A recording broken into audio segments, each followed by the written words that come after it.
Maciulis, atkurtoj Lietuvoje ėjęs Kauno miesto kultūros ir švietimo skyriaus vedėjo pareigas. Garbūsio susirinkime Stasys Lozoraitis neabejotinai yra vienas šviesiausių ir skaidriausių tėvynės gynėjų. Stovėjau tenai prie kolonos, klausiausi Lozoraičio muziejaus, Lozoraičių muziejaus vadovės kalbos, pasakojimo ir verkiau paskutinius žodžius girdėdamas. Aš prašiau, kad man duotų keletą minučių pasakyti apie praeitį, dabartį ir ateitį.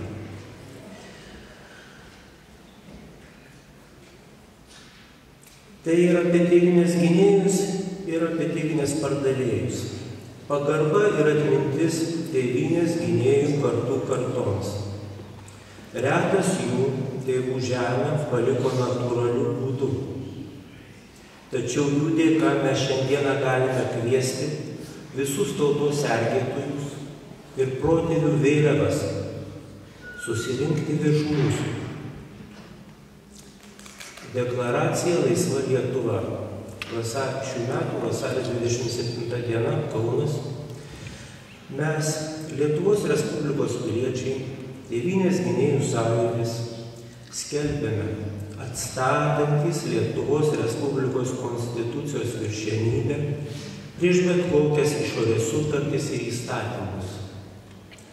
Kviečiame bendrapiliečius telktis svarbiausiams tikslams įgyvendinti dėl tautos, valstybės ir piliečių išlikimo.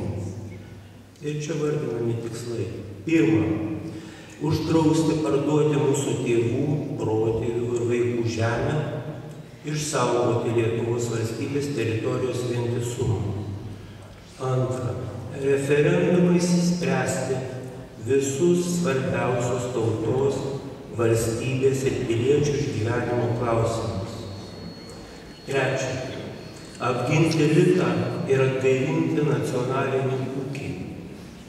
Ketvirta, apginti natūralią šeimą, vyro ir moters sąjungą, išsaugoti šeimos viršenybę prieš institucijas, ugdant ir auklėjant vaikus.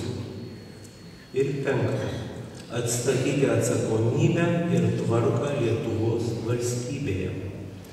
Mes gerai žinome visi liberalų ir vyriausio roderybininko Petro Auštrevičiaus ypatingą indėlį į dabartinę Lietuvos valstybės būklę. Tačiau kas galėtų paneigti, kad dabartinės tautą ir valstybę krečiančios fantasmagorijos vyriausiųjų režisieriumi ir jo padėjėjais buvo asmenys, vis dar slypintys liberal socialkonservatorių šio daugiagalvio politinio gyvūno šešėlyje. Laisva Lietuva. Gerbiamas susirinkime, gyvename šiuo metu, nepaisant to, kad gražioje aplinkoje, tačiau dramatiškų planetarinių pokyčių laikotarpių ir vėl artėjančio karo fone, kaip vienas iš 321 tūkstančio tėvynės gynėjų, sąjūdžio bankų ir tikslodaros grupės narys primenu, kad trukdymas pasinaudoti rinkimų ir referendumo teise yra baudžiamas įstatymu, vis dar baudžiamas įstatymu. Prašau atkreipti dėmesį, kad pagrindinis tikslas Lietuvai yra ne išstoti iš Europos Sąjungos, o perdaryti tinkamai sutartį su Europos Sąjunga, atstatant vienareikšmiškai konstitucijos viršenybę prieš bet kokias išorinės sutartis ir įstatymus. Dėl to Tėvynės gynėjų sąjūdis privalo laimėti visus rinkimus ir kriminalizuoti bei uždrausti visas partijas tiesiogiai pasisakančias prieš referendumą. Ne prieš jo tikslus, bet prieš patį referendumą. Ačiū labai.